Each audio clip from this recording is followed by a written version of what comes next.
everyone, I'm Jay and welcome to the Anderson Workshop. Today I thought I'd talk about my table saw. It's a Charnwood W629 with a cast top, a cast slider on the side, 2 kilowatt induction motor, and it's got lovely smooth action. I can stand a tuppence up on its side and run a cut and it stays exactly where it is. It's a nice bit of kit, especially when you compare it to the rubbish Audi thing I was using before.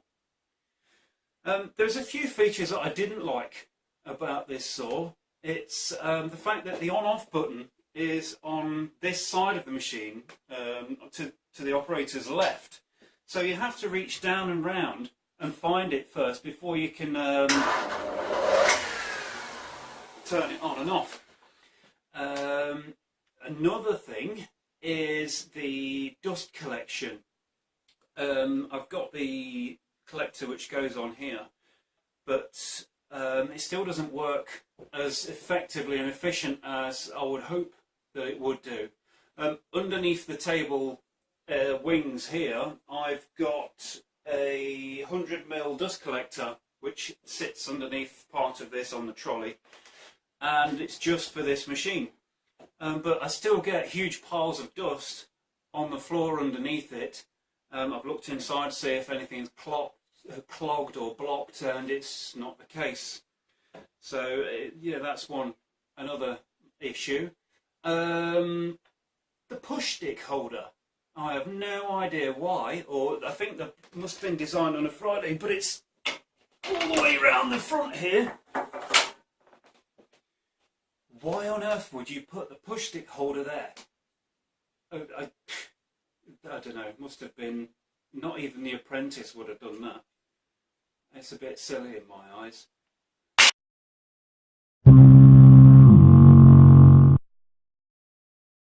The worst thing is this fence. This is supposed to be an improvement from the last fence they did, which required two-handed operation to lock it. I still think it should have gone all the way across the table and clamped at both ends. That would have been a lot more accurate, because even though this has been improved, there's still a few mil play when it's clamped onto the table. Another thing as well is the actual clamp itself. It's on this lever on the side here. It's this way around, it's on the back, but when you push it down and lock it in, as soon as you start the saw or you just give it a little knock or something like that, it twangs back. I don't know if you can see that on the camera. It goes boink, it twangs back, and then it moves, which that's not what fence is for. So I started taking to clamping a block behind it, well, on both sides, just to guarantee that the fence wouldn't move. And, well, it shouldn't be like that. So I thought, I'm going to have to improve this, and in true Anderson style, I went over the top. I made my sledge. It's mounted onto the built-in sledge of the table, which gives lovely, nice ball bearing action, rather than using the rails here. So that's a nice advantage, that I can slide it backwards and forwards. But then one of the main features, I'm going to have to bring you in a bit closer. Hang on. Like I said, the main feature is this sliding guide here. It enables me to push bits of wood up here and make cuts, and it also enables me to hold the wood this way so that I can cut through the grain that way, for doing some of the other joints that I was playing with. Another feature that I've got is this, that screws on the side there, and it's my finger or box joint guide. I just need to make a little thing for this side which is the same height as that, and then by sliding this either way, that will give me my spacing around the blade for for the gaps in between the fingers. Now, instead of just sliding and clamping, what I've done is I've put a threaded bar through it, and there's a knob on this end here, and when I turn it, you can just see it moving. It goes in and out. I mean, I've also got a nut on the end for fast.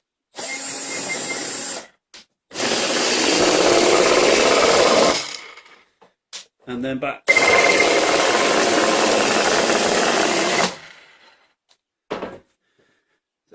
So that's what I did. Measured the gap and moved it backwards and forwards. I had lots of marks on the bed underneath, just so I could line it up in and out when I was pushing it. But then I thought that still wasn't good enough, and I thought I could do better than that.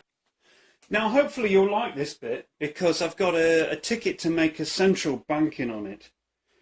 What I've done is I've made this block just by sticking 2 bits of plywood together,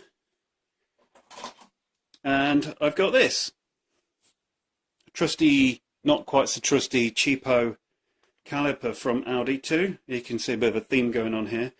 That's a friction fit, just clips into there like that, and then that goes in there like that.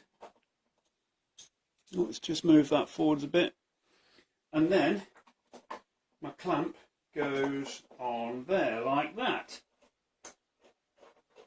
Now what I do is turn it on. It's reading 0. Let's grab my drill.